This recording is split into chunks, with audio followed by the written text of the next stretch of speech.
Hello my beautiful people. So today I wanted to do a review of the Makeup Geek Iconic Lipsticks. They came out about like a week and a half, 2 weeks ago, and so I've been playing with them every single day since then, and this is what they look like. They come in the cute little box like this, and there's 20 shades, 10 mattes and 10 satin finishes.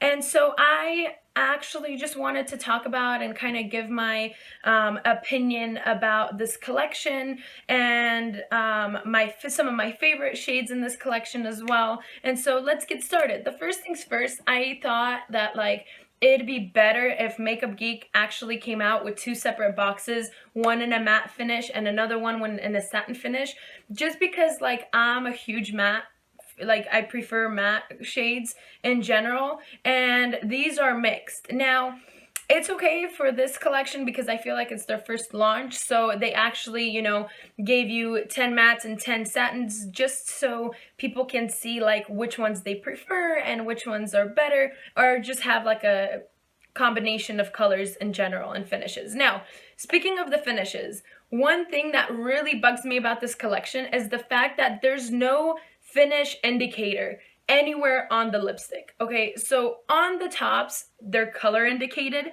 so that's a great thing.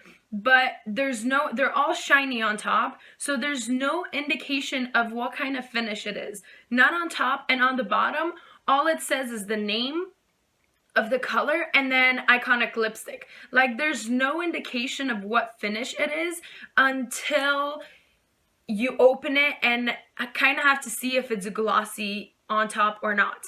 Now, the packaging is very cute. It's a gunmetal finishing with Makeup Geek right on the bottom of it, but the fact that there's no an indicator of the finish is really irritating, just because when you look at it and when you feel oh, let me put a matte lip on today, there's no way. I mean, I organize them so I know which two rows are matte and which two are satin, but there's no indication of what kind of finish it is. So unless you are buying individual ones, just looking overall, or even not opening the lipstick, you're not gonna know what finish it is. So that's the one thing that really bugged me about this collection. Another thing is that even though they're conveniently color labeled on top, and these are custom, designed lipstick tubes, and so they do have the color, but there's a couple colors that I've actually noticed that don't match the description. So if I open this one, this is Savvy. As you can see, these are not the same colors whatsoever. This one's a light lilac, and this one's a deeper lavender purple, so you do have to be careful, to know what they look like on your lips actually, instead of going just by the color indicator. And another one I have right here is Saucy, and this one is also darker. No, Saucy, I think it's Saucy, but it's darker than what it is. No, it's not actually Saucy. It's Risque. Here, let me find that shade. Risque. Look at that. Do we see that the shade in the tube is a deeper burgundy brown red, and this is a vibrant red? And so I don't know. I just feel it's not as matched as it could be, but it's still, it kind of gives you an idea what kind of color it is. So that's my other kind of detail that I've noticed about these lipsticks. Now, I do wish that this collection had a few more neutrals, but maybe it's because they came out with it for the fall, that there is a lot of deeper reds, deeper tones, and just a few pops of color and then a few of the neutrals. But I like my mattes to be very dark and then my satin ones to be a little bit lighter.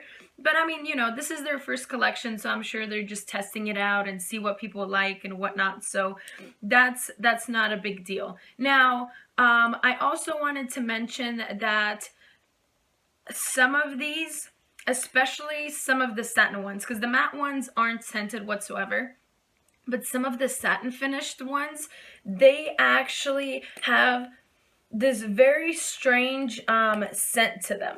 And you know how you have lipsticks for quite some time, for a few years or a very long time, and they start to smell of that like old oil.